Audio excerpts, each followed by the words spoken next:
It's a folder, a plain, unremarkable folder on Callum's desktop that he's been adding to for nearly a year. He never planned to use it as a weapon, but he kept it current anyway. That habit is what changes everything. The speech lasted 4 minutes and 12 seconds. I know because I timed it afterward. Not at the event, I timed it that same night on the recording someone posted online.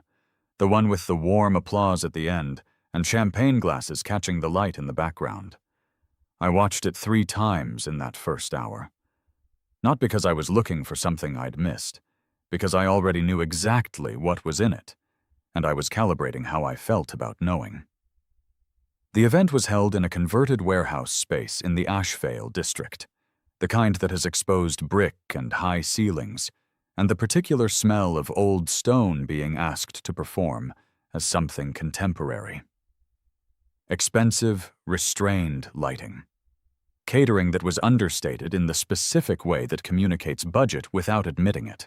Isolda had always had a specific eye for spaces like this, the way industrial bones could be dressed in a register that felt effortless, as though the cost of the thing was an afterthought rather than the whole architecture.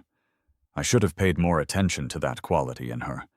The event was a launch, her first solo creative direction credit since the rebuild, a brand identity for a mid-sized architecture firm. She had spent 5 months on it, and it showed in the best possible way. The work was precise and clear-eyed. It had none of the excess that designers sometimes produce when they're working from a place of comfort. This was the work of someone who had been stripped back to what they actually knew, and had found that what they actually knew was enough. I had watched every stage of that rebuild. I had funded part of it, and driven to meetings for it, sat across from lawyers and accountants on her behalf while she was sitting in a hospital waiting room 4 hours north of the city. I had been the one who made sure there was always enough in the account for the next thing that needed paying, and the one who answered the phone at 6 a.m. when the anxiety made it impossible for her to wait until a reasonable hour to talk. None of that was mentioned in the speech. What was mentioned, in the 3rd minute, after she thanked her employer and the client and the team, was a name. Conrad. She called him her anchor. She said that in the hardest year of her life, those were her exact words, the hardest year of her life, he had believed in her work when she couldn't see it herself.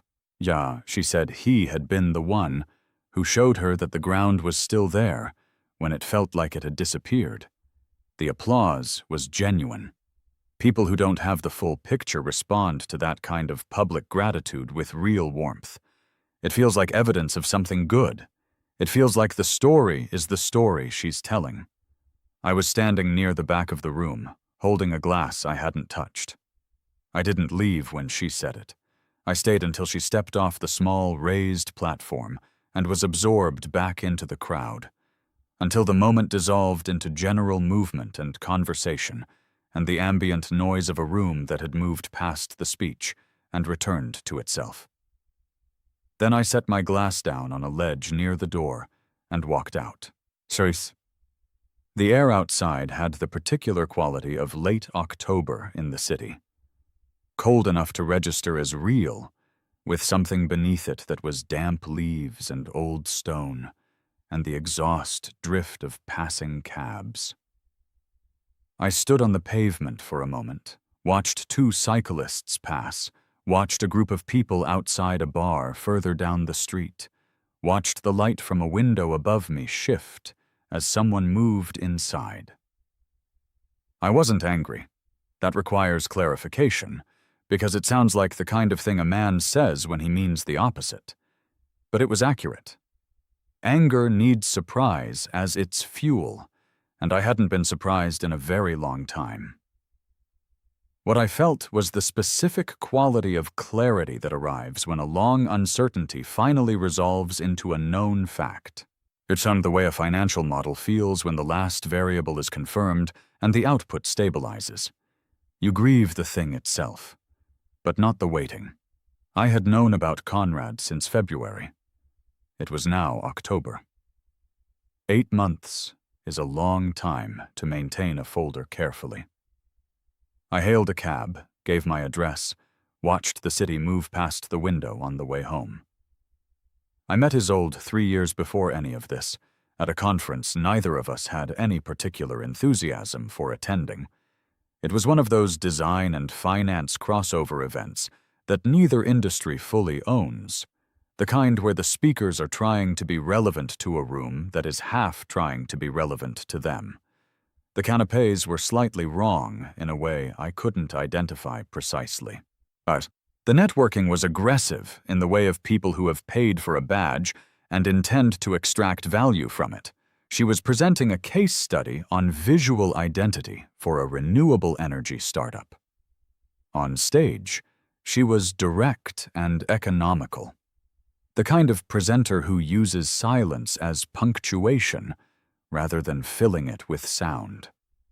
Most speakers are afraid of the gap between points. She wasn't.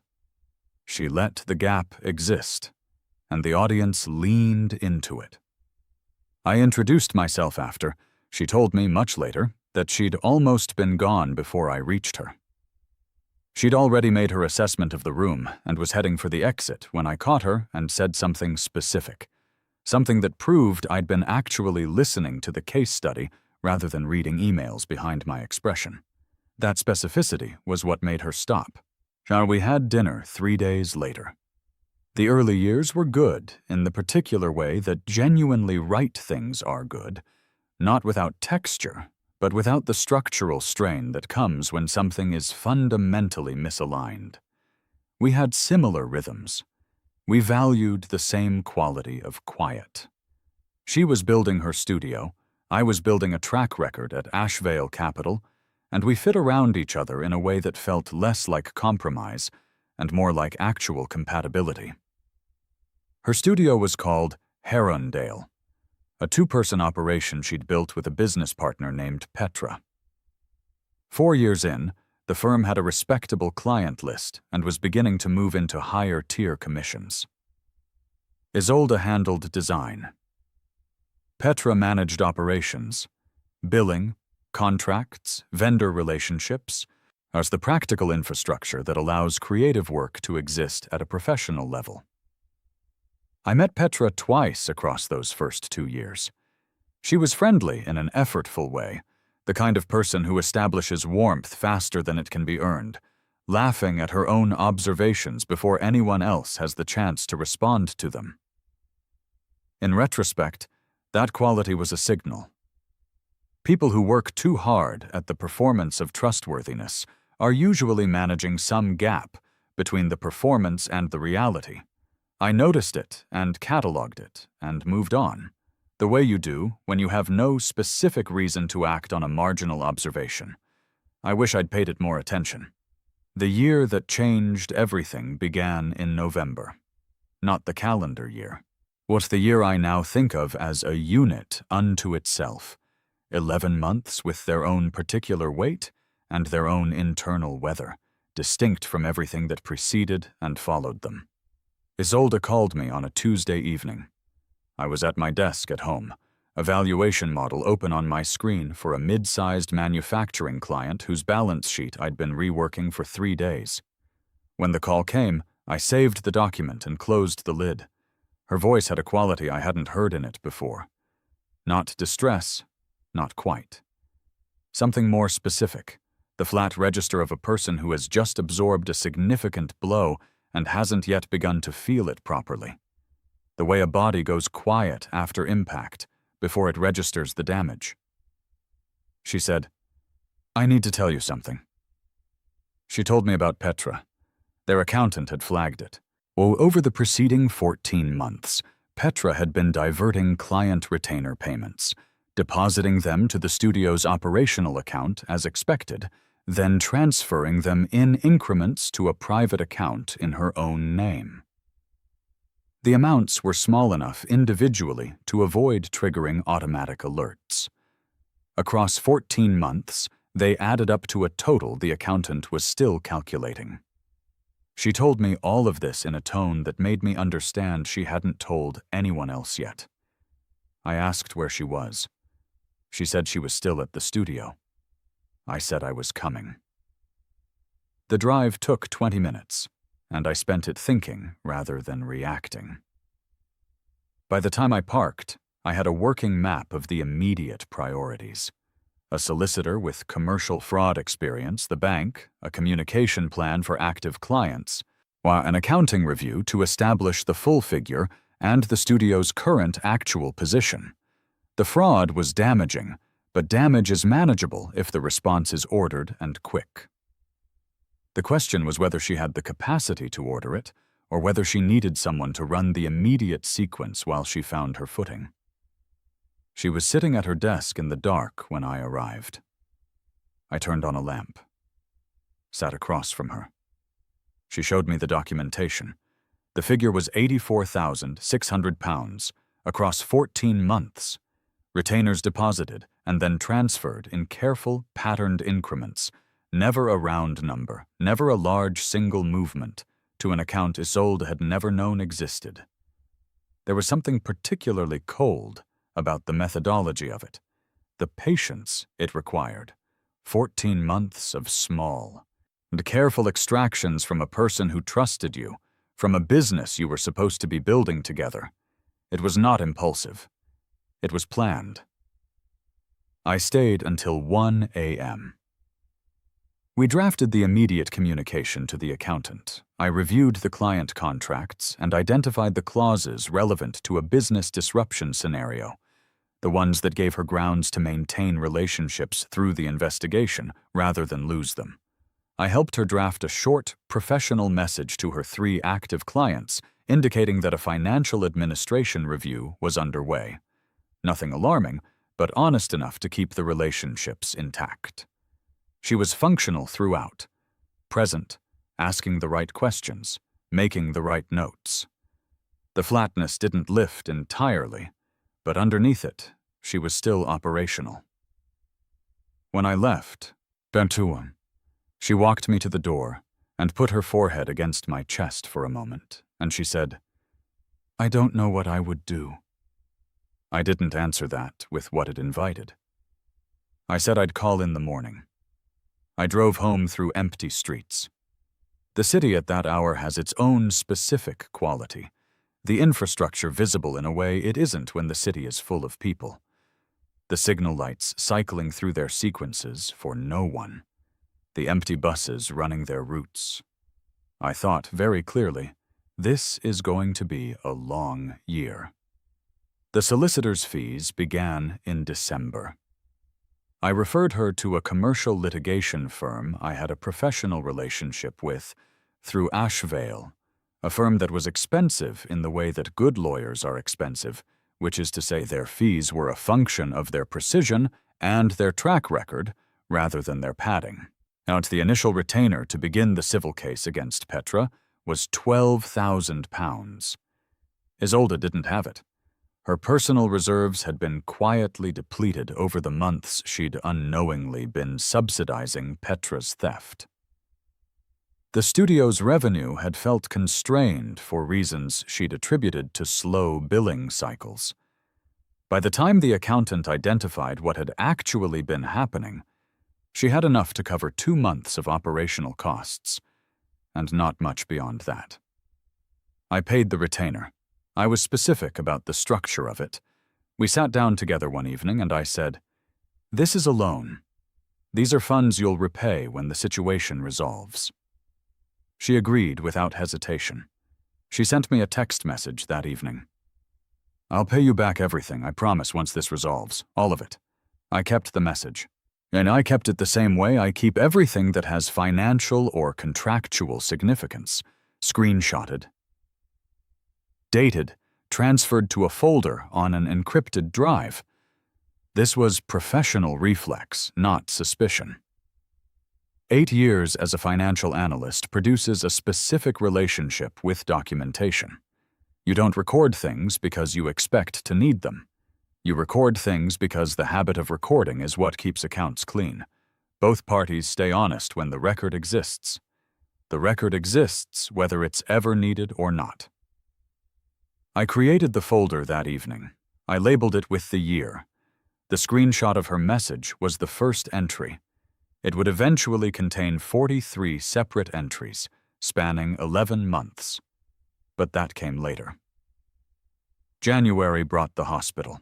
Her mother lived 2 hours north of the city in a town called Dunmore, a practical gray-skied kind of place that smelled of farmland and damp stone in winter. She'd been managing a cardiac condition for several years. Known, monitored, considered stable. In January, an episode reclassified her from the monitored category to the surgical category. The procedure was scheduled for March. In the meantime, she needed monitoring, care coordination, and the particular kind of company that only family provides when health becomes uncertain. Isolda had sold her car the previous summer, a cost-cutting measure that had made sense at the time. Getting to Dunmore now required either a long train journey with a connecting bus or someone to drive. I drove. 4 hours round trip. I did it 5 times between January and March, occasionally more, and when her mother had a checkup, or when the anxiety required a visit without a scheduled reason for it. I want to be precise about how those drives felt, because precision matters more than sentiment in understanding what was actually happening. The drives were long. They were often late, leaving after work, arriving in Dunmore around 9 p.m., staying overnight in the bed and breakfast on the main road that had a persistent smell of toast and walls that held the cold in a specific way. In the mornings, we would go to the hospital or the care coordinator's office or her mother's house, depending on the day's requirement. Then, we drove back. Isolda cried on some of those drives. Not performatively, the quiet kind, with the face turned toward the passenger window and the hand flat on her thigh. She always apologized for it. I always told her she didn't need to apologize for what she felt. I meant that. I want to be clear about that. The tenderness was real. It existed alongside the other qualities of that year, without canceling them. A man can be genuinely present for someone he loves, and simultaneously be building a complete picture of how that presence is or isn't being understood. These aren't contradictory states. The drives happened, the money moved, the presence was real, and I filed it all, week by week, with the same discipline I applied to everything else. February brought 2 things. The first was a meeting with Josephine. She was a senior partner at Ashvale, one of the people who had built the firm's institutional reputation through 2 decades of precise, unfussy work. She had a specific quality that distinguishes genuinely experienced mentors from merely credentialed ones. She delivered difficult information in a tone that made it sound like professional support, which it was. The difficulty wasn't in the delivery, it was in the content. She called me into her office on a Wednesday afternoon. She had a habit of leaving a long silence before she began whatever she actually intended to say. I'd learned early to let the silence sit rather than filling it with preemptive explanation. She said, "You've missed 3 client calls this month." I had. 1 was a scheduling conflict with a hospital appointment.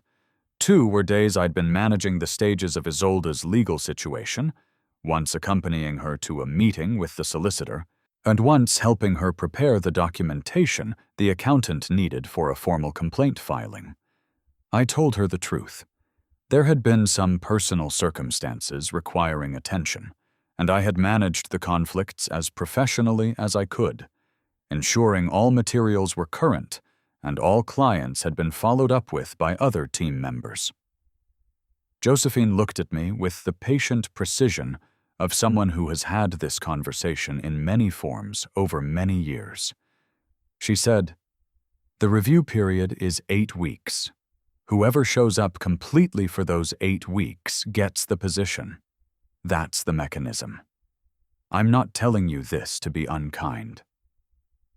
I said I understood. She said, "Good." That was the end of the meeting. I drove home that evening and sat with the particular arithmetic of the situation. Gods, what the personal circumstances were costing me professionally. What the professional cost was relative to what was being provided.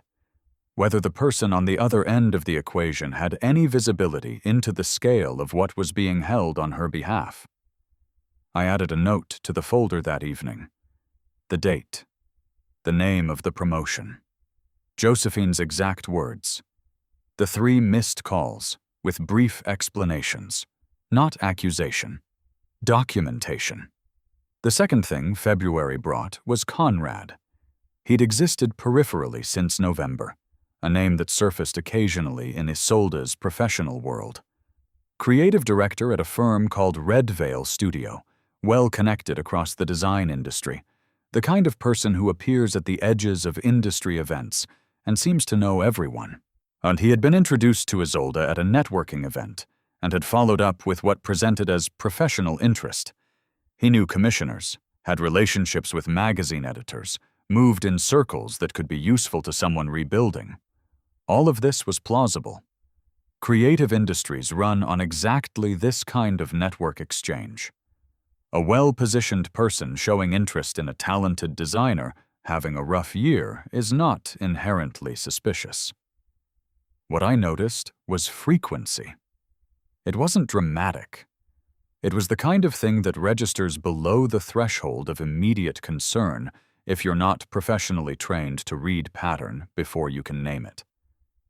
His name appearing in conversation a little more often than the occasion seemed to require. A text notification visible on her screen. Not something I sought out, simply something that was there when I glanced across a room. His name. And then again the following week. And the week after. I didn't mention it. I opened a new section in the folder. I labeled it with his name. This is the part that requires the most careful explanation, because people assume the motivation must have been jealousy, and jealousy would have clouded it, would have made me reactive rather than observational. Jealousy is a hot state. It distorts the information it processes. What I was doing was different. It was the cold state attention of someone trained to recognize patterns that don't yet have a name. You don't react to a pattern. You let it accumulate until its structure becomes clear. Then you decide what it means and what, if anything, needs to happen. I added his name to the folder.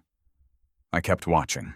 Was the settlement offer arrived from Petra's solicitors in late February, roughly 1/3 of the total amount. Not serious, in the sense that it wasn't a real offer. It was a test. Defendant's counsel calculates the point at which the claimant's exhaustion and financial pressure tips the cost-benefit of continued litigation, and they make their offer there. 1/3 of $84,000 was a message that said, "We think you're close to the edge." Isolda called me after the solicitor explained it. She wanted to take it. I understood why. The legal fees were accumulating. The studio was running at reduced capacity.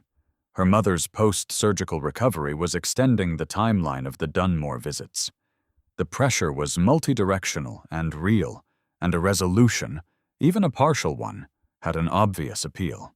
And I said, "Tell me what you actually want to do, not what you feel like you have to do."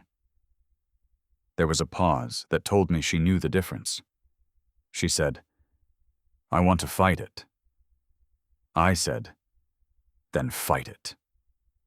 I called her solicitor the following morning and told him to reject the offer.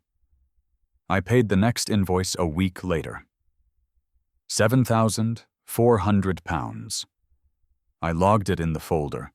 Date, amount, purpose. Then I closed the laptop and went to bed. There was a rhythm to the folder by March. Every Sunday evening I opened it.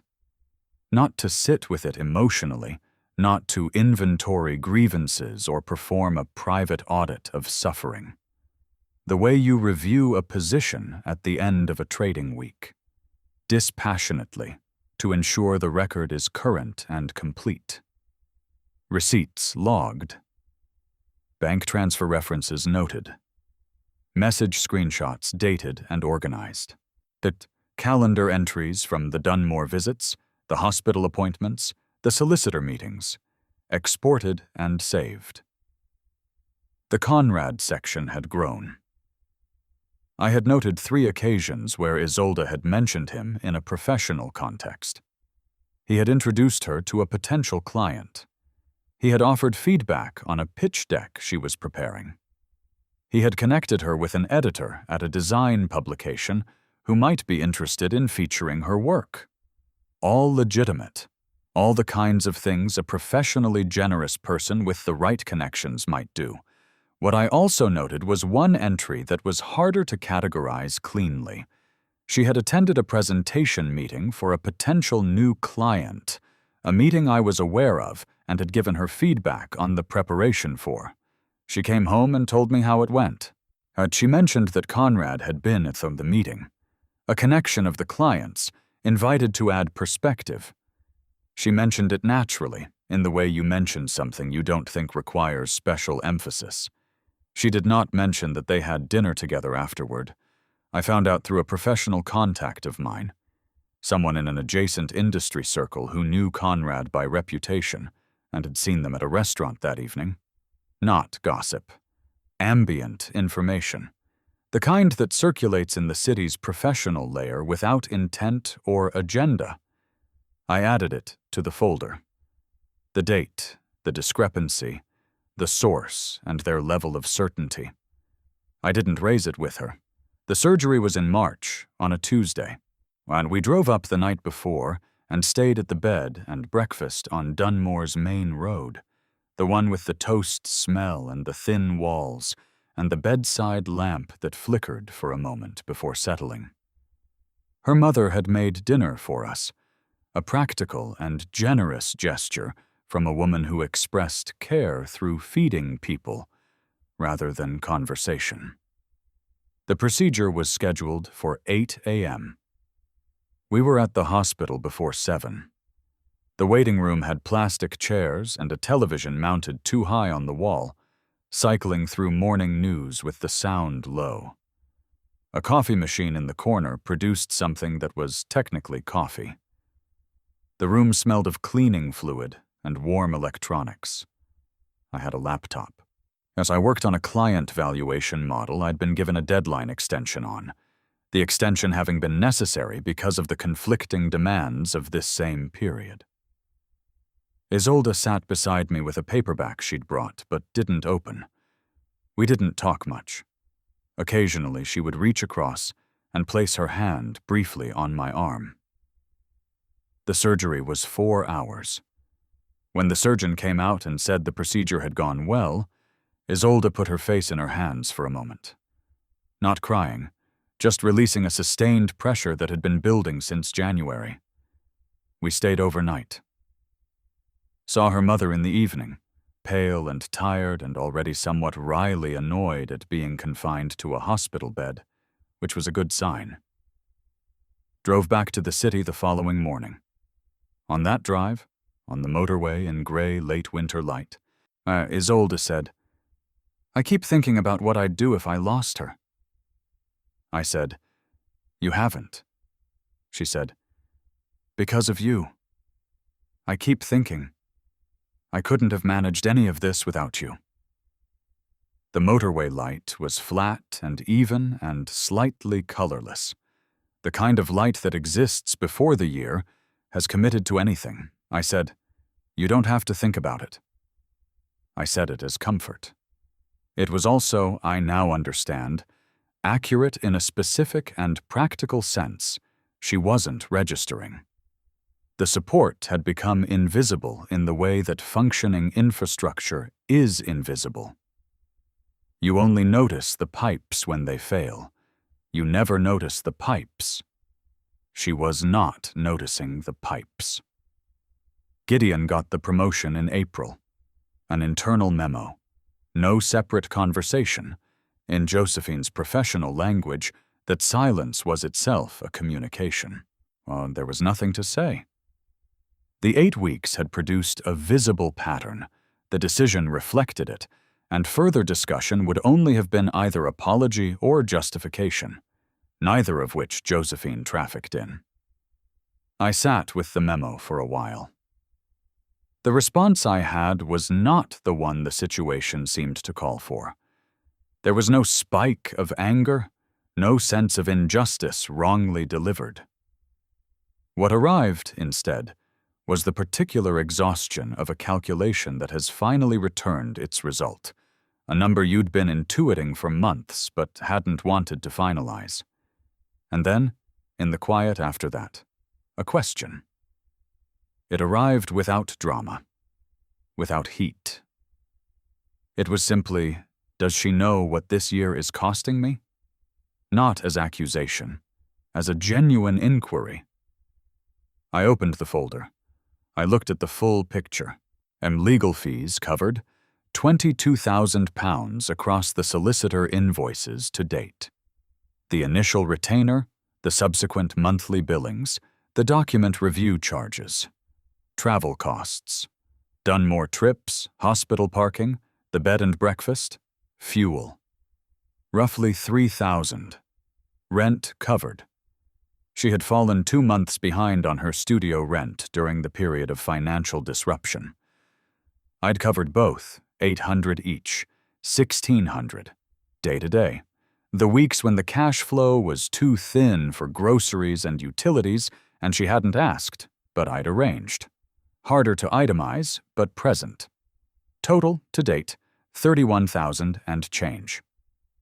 And the promotion, a position with an expanded scope and a compensation structure that would have been, conservatively, a 30% increase on my current package. Not direct cost, but cost in the way that all opportunity has cost. I didn't present this to her. I didn't compute it to wave in her face. I computed it because understanding the full figure of a situation is the only way to think clearly about what to do next. I closed the folder. Went back to work. Elliot called in April. He was my closest friend from university, the friendship that survives on low frequency and high context, where you can speak every 3 weeks and pick up mid-thought. He knew the broad shape of the year. Petra's fraud, the hospital, the legal case. He'd been careful about how he engaged with it, present enough to be useful, restrained enough not to crowd the situation. He called on a Saturday at 7 a.m., which was unusual. I was already up, mid-run, and I answered because early calls from measured people are worth answering. And he said, "Do you want to tell me about the Conrad situation, or should I tell you what I've heard?" I stopped walking. The tone was specific. Not alarmed, not accusatory, the particular flatness of a person who has been sitting with a decision about whether to say something and has concluded that silence is the worse option. I said, "Tell me what you've heard." He told me. A mutual contact, someone who moved in overlapping creative industry circles, had mentioned it without agenda as ambient observation rather than deliberate disclosure. Conrad and Isolda had been seen together on 2 occasions that didn't read as professional. Once at a restaurant, not the kind of place you take a professional acquaintance for a debrief, as the kind of place with a particular lighting and a reservation system and a general atmosphere that communicates something specific about the nature of the meeting.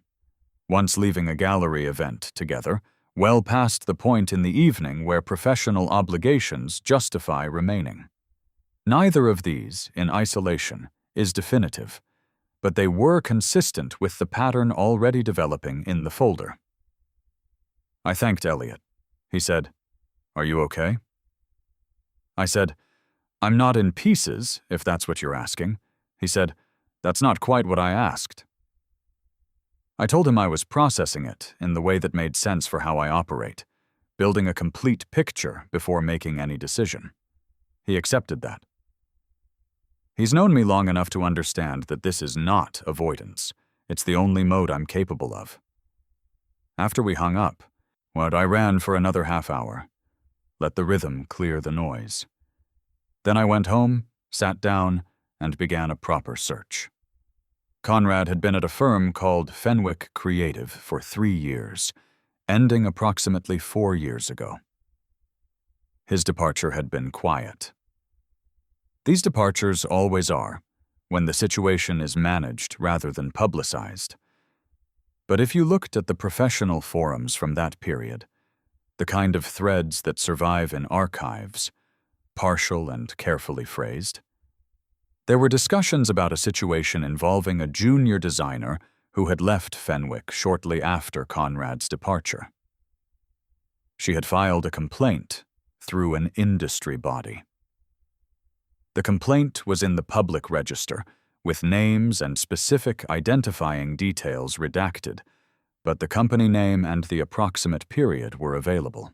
I found it in about 40 minutes of systematic searching.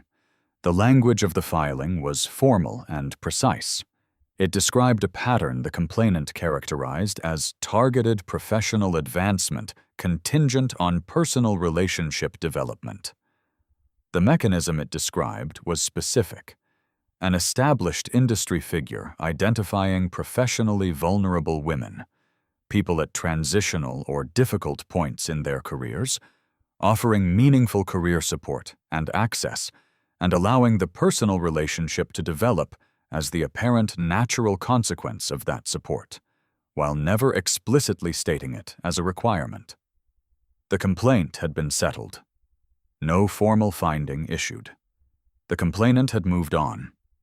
I sat with this for a long time, not with anger, with recognition.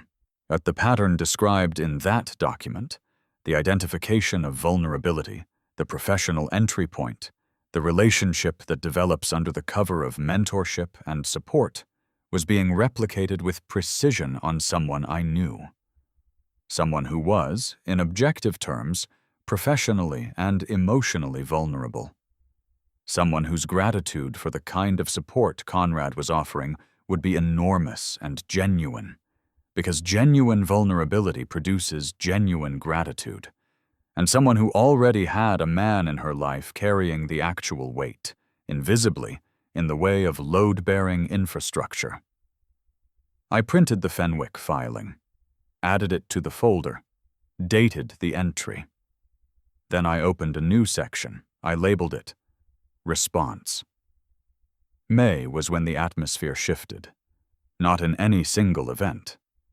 In the aggregate of small signals, changes in register, as changes in frequency, the particular quality that appears in a relationship when someone is beginning to exist in 2 registers simultaneously. Isolda had stabilized. The studio had 2 new clients, mid-tier, steady. The civil case had a court date set for October. Her mother was managing the post-surgical recovery with the assistance of a neighbor and the weekly visits. The professional ground had stopped shifting beneath her.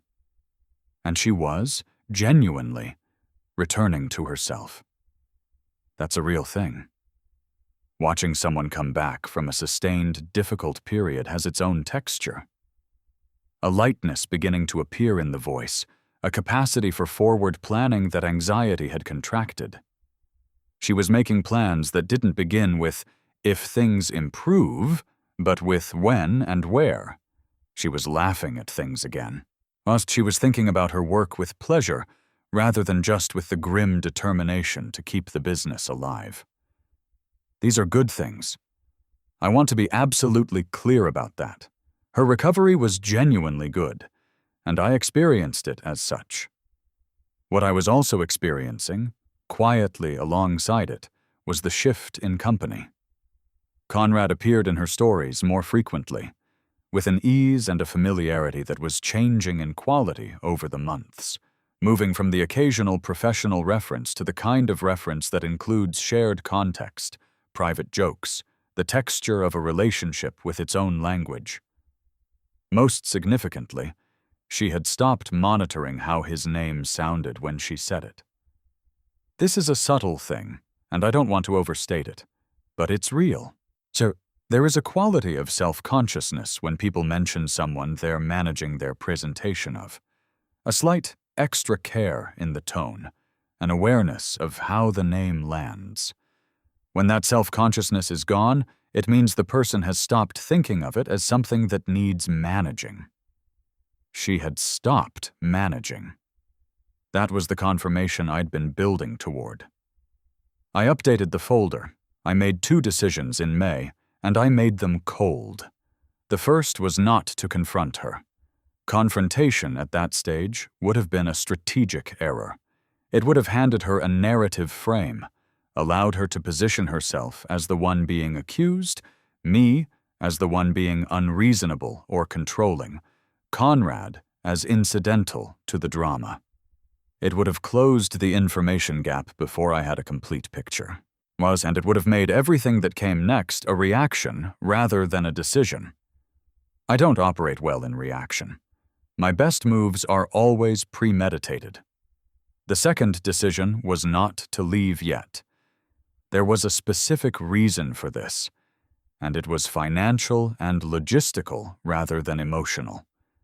My name was still on her studio lease as guarantor. I still had half a year's worth of exposure through the joint household account. The solicitor's case was ongoing, and the outcome would determine what she could repay, which affected the loan I'd extended. Leaving immediately would have been emotionally cleaner and practically messy. I am not constitutionally suited to prioritizing emotional cleanliness over practical accuracy. So I stayed. I continued to be present in the ways I had been present, supportive, available, functioning normally. And I drove her to her court preparation meeting. I helped her rehearse for a pitch. I cooked dinner on tired evenings. And I began, in parallel, to build the infrastructure of a different life. Not dramatically. Precisely. The financial extraction took 4 months. I'm going to describe it in detail because the detail is the point. It's the part of this kind of situation that is almost never discussed clearly, because it requires thinking about money in a context where most people think you're supposed to be thinking about feelings. The feelings were real. The money was also real. Both required management. I had one joint account, a household operational account set up 2 years into the relationship for shared costs. Utilities, groceries, the accumulated friction expenses of shared life. I also held a guarantorship on her studio lease. Done. The joint account was straightforward. I began transferring my own contributions out in June. Small monthly amounts that were individually within the normal usage pattern of the account, covering my own expenses, drawing down my balance in increments that didn't create an obvious signal. I made no dramatic movements. I let the account drift toward a state where my financial contribution to its operation was functionally zero, which took 3 months of patient incremental management. By September, I had essentially nothing in that account. The studio lease guarantorship required a more formal instrument, a variation to the original agreement, removing my name from the document. It required the landlord's consent and a signature from Isolda. I told her it was for professional reasons, that Ashevale had recently implemented a compliance policy regarding personal financial guarantorships held by senior employees in client-adjacent sectors. This was not entirely false. The policy existed. I had applied it selectively and earlier than strictly required. She signed without question. In September, my name came off the lease. In the same month, I opened 2 separate investment accounts in my sole name. Funds I'd been holding in low-yield accessible positions while the joint obligations were active, now moved into compounding long positions. Conservative, but correct. Money that had been effectively frozen by the ongoing situation, now working. By the time of the launch event in October, my financial exposure to her situation was essentially zero. The folder was current and complete, so I was ready for whatever came next. I sent the Fenwick Creative file in September. Isolda had taken a creative direction contract with a mid-sized consultancy called Wyndham Creative. Good fit, significant enough to represent a real recovery. She was pleased. She spoke about it with the particular satisfaction of someone who has come through something and arrived at a landmark that proves the passage was worth it. Conrad had made the introduction. I knew because she told me. Naturally, gratefully, with the warmth of someone describing the generosity of a person who had changed the direction of their year. 2 days later, I found the appropriate HR contact at Wyndham Creative through their corporate website. I drafted a short message from an anonymous email account, a new address opened specifically for this purpose, and with no identifying information created through a service that doesn't require identity verification. The message was formal. It noted that the sender had professional knowledge of an individual who had recently facilitated a placement at Wyndham and who had a documented history of professional conduct complaints at a prior firm. It attached the Fenwick Creative filing, publicly available, as the message noted, and described the nature of the complaint plainly, without embellishment or interpretation. It did not make accusations. It did not reach beyond the public record. It provided information and allowed the reader to make their own assessment of its relevance to their workplace. I sent the message, closed the anonymous account. I don't know precisely what Wyndham did with the information. That was not my decision to make. But I had transmitted accurate, publicly accessible information to people with a professional responsibility for a workplace. Their response was their own. My responsibility was only the transmission. The civil judgment came through in October, 3 weeks before the launch event. £61,000 recovered. After fees, a net of 48. She called me when the judgment cleared. Her voice had the quality of genuine relief, arriving in a body that has been braced for so long it doesn't know immediately how to release. The relief was audible. Not elation, something quieter and more structural. The particular sound of a weight that has been held for a long time, finally, formally, being set down. She said, "It's over." I said, "Yes." She said, "I owe you so much, for all of it, I know that." I said, "You don't have to think about it right now." She didn't. The launch event was a Thursday evening, 3 weeks after the judgment. I arrived at the warehouse space at 7, took a glass from a tray near the entrance, white wine, cool. I identified the type without being interested in it, circulated briefly, spoke to 2 people I knew professionally from adjacent industry circles, brief and pleasant exchanges. Noted the room. Conrad was near the front, with a group of people who were clearly pleased to be in his orbit. He had a specific way of occupying social space, attentive, warm in a particular calibrated way, giving the impression that whoever he was speaking to had his full focus. It was a good performance, the kind that works very well in rooms where people want to feel interesting. But I observed him for a moment. He was handsome in the way of men who have always known they were handsome, which is a specific register of handsomeness. More about expectation than feature. Well-dressed, without ostentation, at ease. I felt nothing particular about him. He was a structure, a pattern, one of the components of the year's architecture. My response to him was not emotional. It was the same response I have to any mechanism I've studied thoroughly. Clarity without effect. Isolda was in conversation near the back of the room when I arrived and didn't see me immediately. When she did, she crossed to me with a smile that had a quality I recognized, the slightly performed warmth of someone managing 2 registers at once. She kissed me on the cheek and said something about the room looking good. I agreed, but we stood together for a few minutes. Then she moved back into the professional territory of the evening.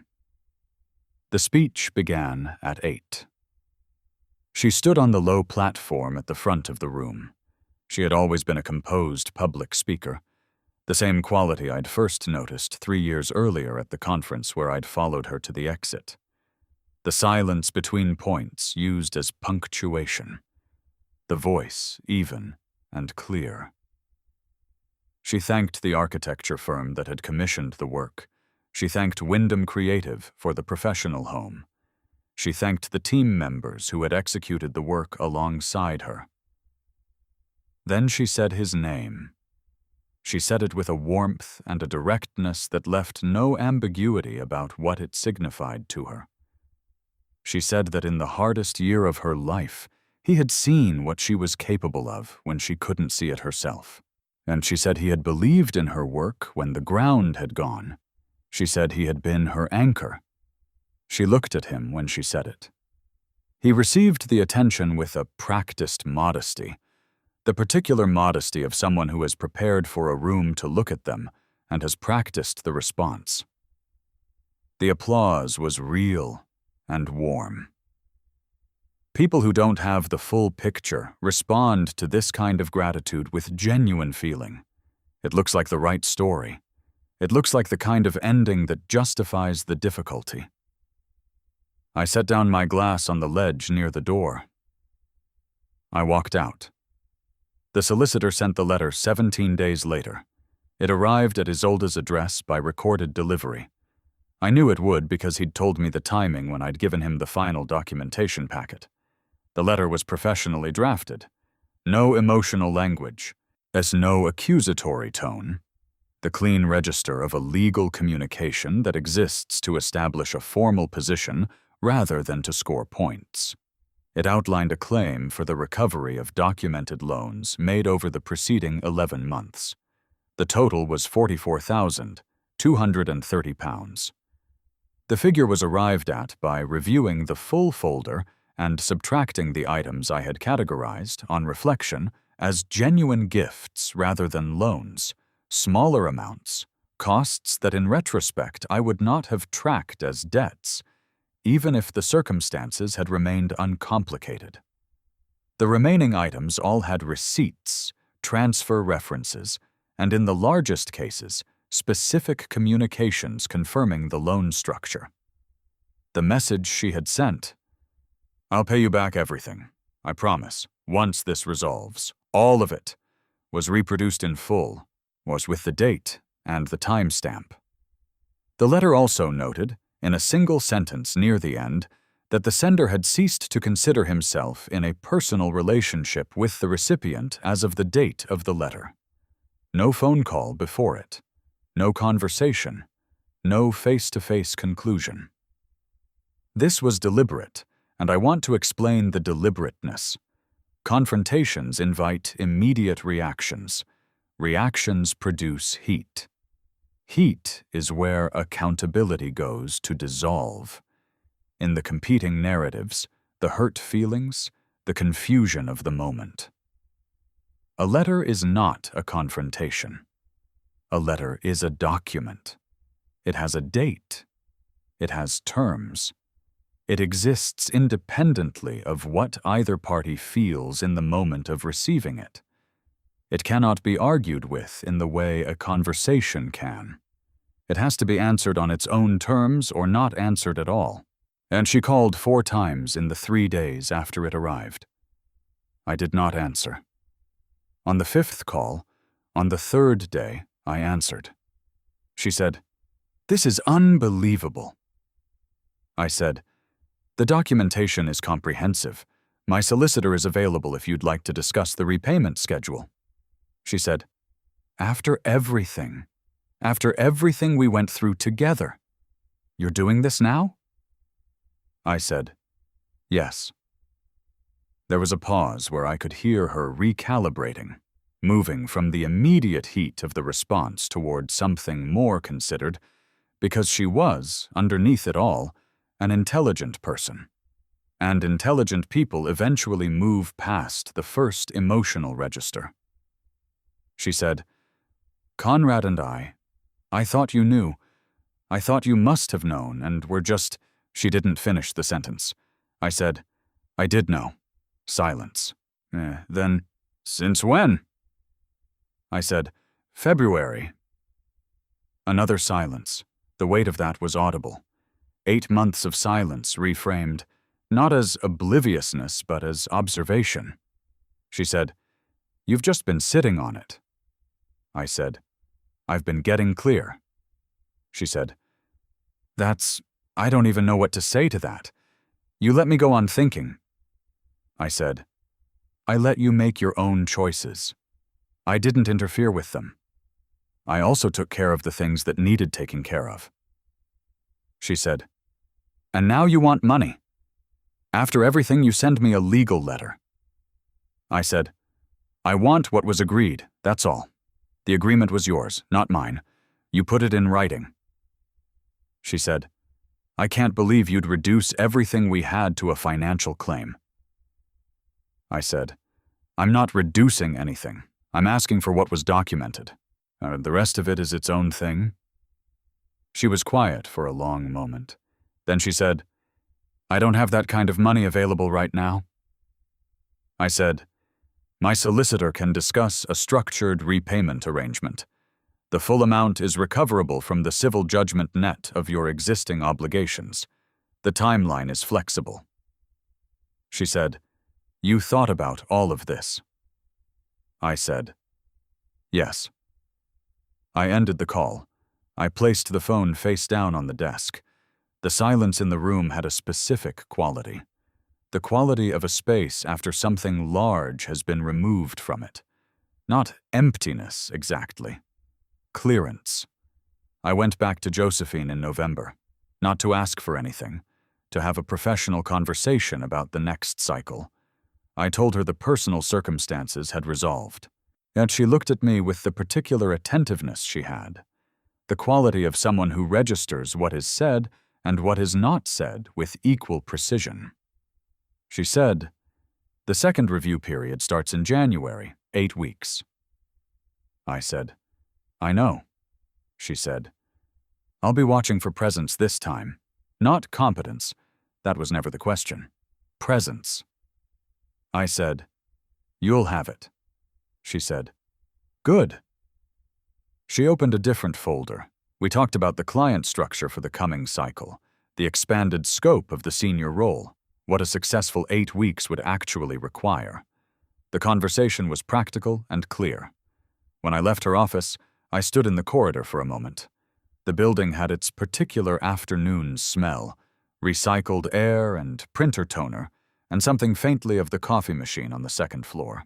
At the specific sensory register of a workplace that has a real claim on your attention, that requires your best rather than your remainder.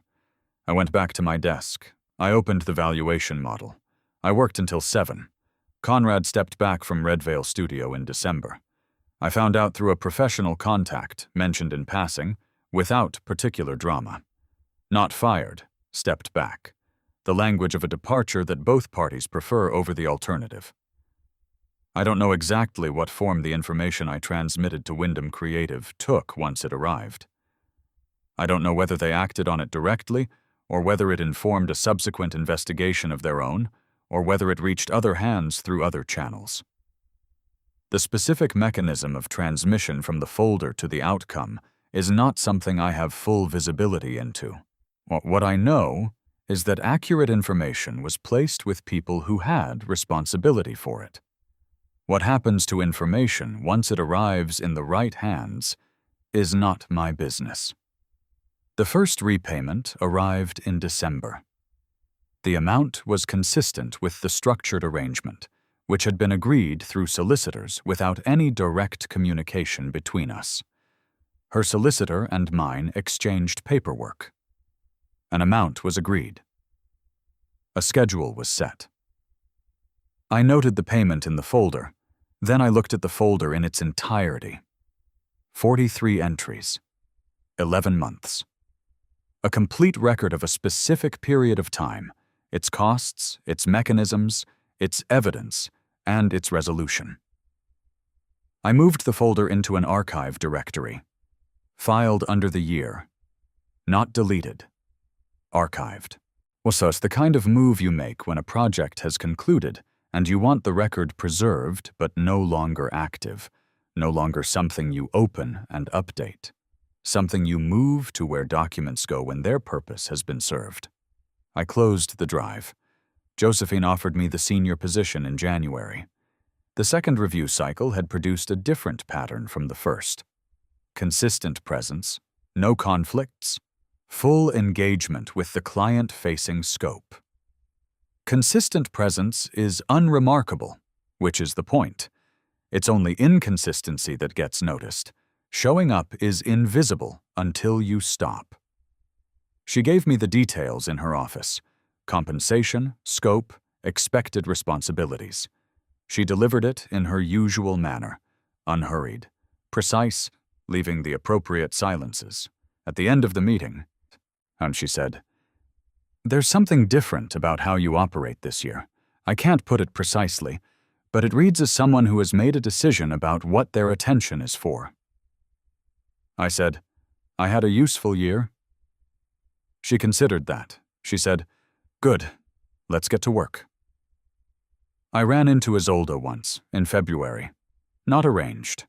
The city folds in on itself in the ways that produce these encounters: shared professional geography, overlapping routes. She was at a coffee shop I was passing on a road I don't usually take. She was alone, laptop open, a coffee that had gone mostly undrunk beside it. She was working on something, design files from the look of the screen. She saw me through the glass. There was a moment, the kind where both people register the encounter simultaneously and run the calculation about what to do with it. I kept walking, but not quickly, not with any performance of either avoidance or indifference, just walking, the walk of a man going somewhere with no particular reason to stop. The coffee shop moved behind me. I turned at the corner. The street continued. Foot traffic, a delivery vehicle making slow progress, pigeons doing their specific work on a stretch of pavement outside a newsagent. The ordinary operational texture of a city that contains both of us and is indifferent to the fact. Mine was the only life I was managing. Elliot called in March. He wanted to know how things stood. He'd been careful through the winter, checking in without pressing, respecting the particular form of processing that takes place in the period after something has concluded. I told him the position had come through. I told him the repayment arrangement was current. And I told him I was clear. He said, "And the whole year of it, you all right with it?" I thought about that for a moment. I said, "It was an education." He said, "In what, exactly?" I thought about the Dunmore drives, the hospital waiting room, the Sunday evenings with the folder, the financial extraction done in careful increments over 4 months, the Fenwick filing, the solicitor's letter, the call that followed it. I said, "In the cost of invisible work, in the specific way that load-bearing things don't get credited, because load-bearing things are supposed to be invisible, and in why documentation isn't pessimism, it's just clarity." He was quiet for a moment. He said, "You know what I kept thinking, all through it." I said, "Tell me." He said, "I kept thinking she had no idea who she had." I thought about that, but I said, "She knew." He said, "Yeah?" I said, "She had the full figure. She'd agreed to the terms. She sent the message. She knew what the arrangement was. She just decided at some point that the arrangement could be renegotiated without notice." He said, "That's worse than not knowing." I said, "It's just accurate." The last repayment arrived in April. The full remaining balance transferred cleanly, ahead of the scheduled final date. I don't know whether that was a gesture of some kind, an attempt at a conclusion that felt more deliberate than a simple scheduled payment. It may have been purely practical. Her cash position had presumably improved since December, and clearing the debt ahead of schedule reduces the ongoing administrative weight of it. I noted it in the archived folder. Date, amount, final entry. And then I closed the archive entirely. I sat for a moment with the clean desktop. No open files, no running calculations, no documentation in active use. I thought about the year. Not with nostalgia, not with satisfaction exactly, more with the neutral assessment you give a completed piece of work. The year had required sustained, precise attention across multiple simultaneous domains. The legal documentation, the financial extraction, the professional maintenance, the Conrad research, the anonymous transmission, the solicitor's letter and its aftermath. None of it had been loud. None of it had required confrontation, performance, or the kind of visible drama that makes for a clean narrative. It had been methodical, patient, and complete. The work was done. I went for a run. As the city in April has a specific quality. The rain from overnight still in the pavement, but the air carrying something underneath it that is the beginning of spring. The smell of wet earth from the parks. Light that is trying to be longer than it currently is. Everything at a threshold. I ran the route I usually run. Past the park with the old oak at the entrance, down along the canal, where the water holds the early light in a way that is briefly very clean. Back through the grid of streets near my building, where the morning is assembling itself in the ordinary way, a window opening, a bakery venting into the cold air, two people walking dogs in the opposite direction, exchanging the brief, wordless acknowledgment of people sharing the same early hour. I ran for 40 minutes. I came home, I made coffee. Whilst I sat at my desk in the morning light with the window partly open and the street beginning its day below. A bin lorry making its slow progress, a cyclist weaving around it, a woman with a child, the child stopping to look at something on the ground with the total absorption children have for things adults have stopped seeing. Ordinary things. The most reliable things. I drank my coffee.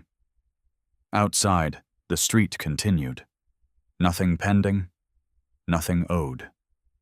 Just a man at his desk, in his city, at the beginning of a different kind of year.